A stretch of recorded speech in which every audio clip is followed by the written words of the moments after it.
আসসালামু আলাইকুম, সবাইকে শুভেচ্ছা অভিনন্দন জানিয়ে শুরু করছি। মোহাম্মদ হাসান গাজী। আজকে আরেকটি জায়গায় আসলাম। এখানে একটা খুবই সুন্দর জায়গা।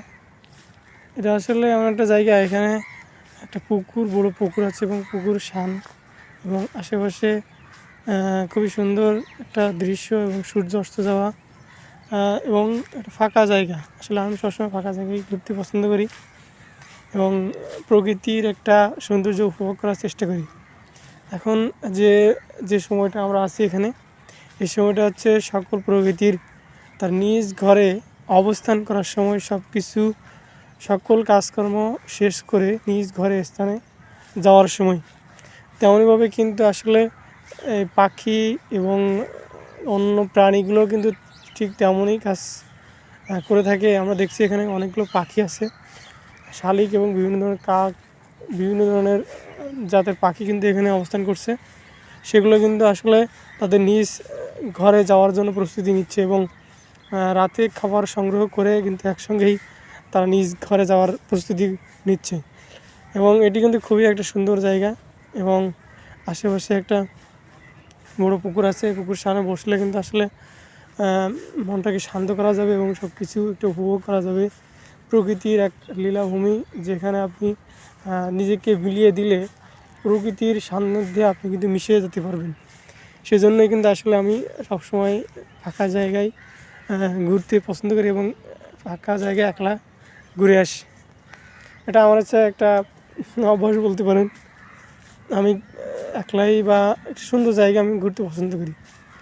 আশেপাশে বিভিন্ন ধরনের গাছ রয়েছে এবং সেগুলো দেখতেও কিন্তু খুবই সুন্দর লাগছে এবং সাইডে বিভিন্ন ধরনের ফুল গাছ এবং মানুষ তার নিজস্ব কাজকাম কিন্তু নিচ্ছেন।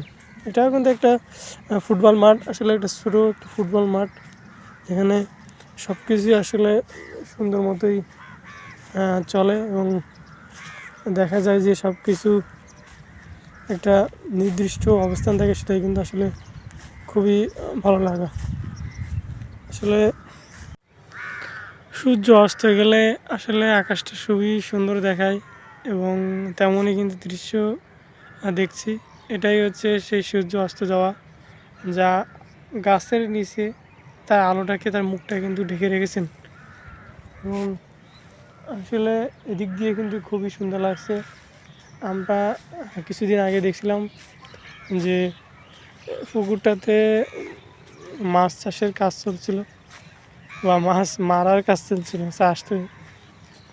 এখন সেখানে কিন্তু পানি নাই এবং পুকুরটা কিন্তু শূন্য রয়ে গেছে।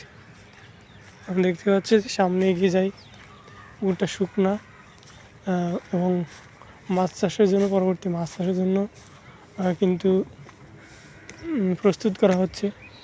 খুবই সুন্দর এবং খুবই বড়, ভীষণ বড় একটা পুকুর এবং খুবই সুন্দর, আমি দেখতে খুবই ভালো লাগছে। এবং পাশে কিন্তু প্রচুর লেবু গাছ এবং বিভিন্ন ধরনের ফলের গাছ কিন্তু রোপণ করা হয়েছে। সেদিক দিয়ে কিন্তু আসলে পুকুরটা পরিপূর্ণ রয়েছে বিভিন্ন জাতের ফল এবং মাছ টাছ সকল কিছু দিয়ে কিন্তু আসলে খুবই সুন্দর একটা জায়গা। এই জন্য আসলে এখানে আসলাম ঘুরতে এবং নিরিবিলি জায়গা। সবাই আসলে মনটাকে সুস্থ করার জন্য এমনটাই আসলে খুবই সুন্দর। তো আজকে পর্যন্ত অন্য কিছু দেখানোর জন্য চেষ্টা করব। আসসালামু আলাইকুম।